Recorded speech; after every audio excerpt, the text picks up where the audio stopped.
इथे शेपू चुक्याच्या भाजीसाठी आपण हे 2 गड्डी चुका साफ करून घेतलेला आहे। त्याच्यामध्ये आपण ही थोडी शेपू आपण म्हणजे 1 गड्डीतली पण खूप थोडी शेपू आपण आता ह्याच्यात टाकून घेणार आहोत। आपण भाजी साफ केलेली आहे ती आता आपण स्वच्छ पाण्याने धुवून बारीक चिरून घेऊया। मी मगाशी तुम्हाला जी शेपू चुक्याची निवडून भाजी दाखवली होती ती आता इथे मी बारीक चिरून घेतलेली आहे। आणि हे हिरवी मिरची, लसूण, जिरं याचं मी वाटण हे त्यात टाकण्यासाठी फोडणीसाठी करून घेतलेलं आहे। 2 मोठे चमचे शेंगदाण्याचं कूट घेतलेलं आहे आणि फोडणीत टाकायला आपल्याला हे अख्खे शेंगदाणे पण लागतील। चला तर मग या भाजीला आपण फोडणी देऊन घेऊया। ही भाजी मी डायरेक्ट कुकरमध्येच शिजवून घेणार आहे, त्याच्यामुळे ही झटपट होते। पातेल्यात जर ह्याला शिजवलं तर ह्याला खूप टाइम लागतो, की तुम्हाला मी आता दाखवते। कुकरमध्येच आपल्याला ह्याला फोडणी देऊन शिजायला टाकायचं आहे, म्हणजे ह्याचा आपण जे वेगळे शिजवून घेतो ना त्याचा टाइम आपला वाचणार आहे।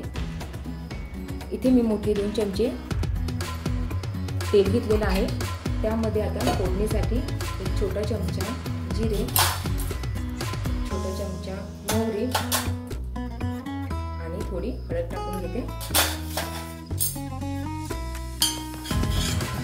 चांगलं हलवून घ्या। आता ही भाजी केली ना मला लहानपणीची गावची आठवण येते।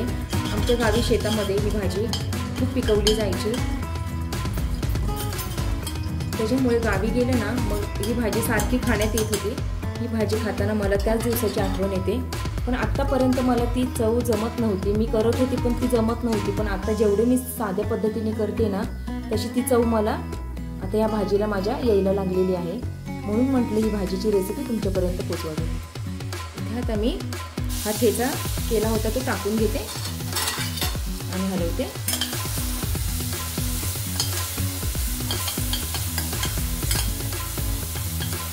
शेंगदाणे टाकते,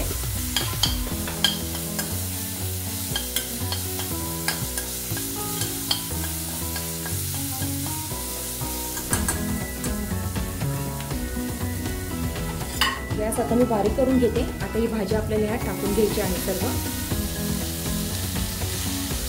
पावसाळ्यात ही भाजी भरपूर होते, मंडईमध्ये विकायला पण जास्त येते। एकदा नक्की करून बघा, खूप छान लागते ही भाजी। ह्या भाजीविषयी तुमच्या काही आठवणी असतील तर त्या नक्की मला शेअर करायला विसरू नका। आता इथे मी 2 लहान चमचे मीठ टाकून घेते आणि हलवते।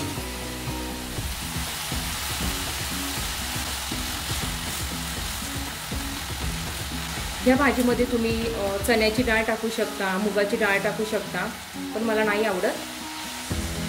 साध्या शेंगदाण्याच्या कुटामध्ये केलेली ही भाजी मला आवडायला लागलेली आहे। तुम्ही तुमच्या पद्धतीने करू शकता। काही जण यामध्ये बेसन पीठ पण टाकतात।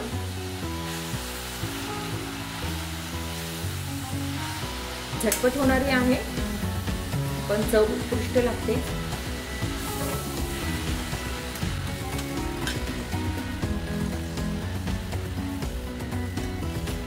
ही तुम्हाला आता भाजी जास्त दिसत असेल, पण शिजल्यावरही खूप थोडी होते।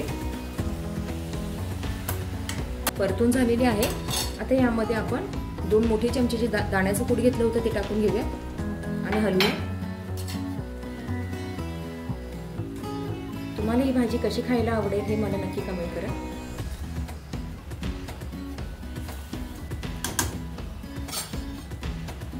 कमी पाणी टाकले तर भाजी लवकर शिजते, त्याच्यामुळे जास्त पाणी ओतायचं नाही आपल्याला याच्यात। या भाजीला अंगचंच पाणी सुटलेलं आहे। आपण 1/2 ग्लास इथे पाणी ओतून घेऊया,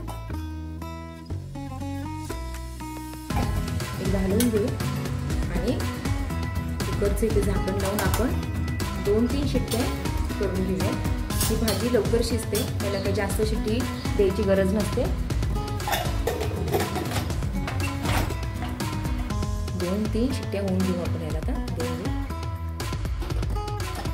इथे भाजी आता तुम्ही बघू शकता छान शिजलेली आहे। आता आपण ही भाजी थोडी आपण हटवून घेऊया,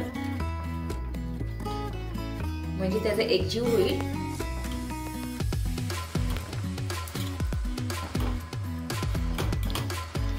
तुम्ही रवीच्या साह्याने पण हटवू शकता। यामध्ये थोडं मी पाणी ऍड करून घेते, कारण शिजण्यासाठी आपण कमी पाणी ओतलं होतं, म्हणून थोडं आता मी ऍड करते।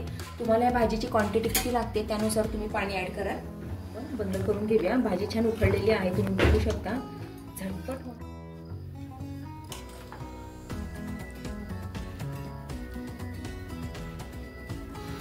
कशी वाटली भाजी ही मला कमेंट करून नक्की सांगा।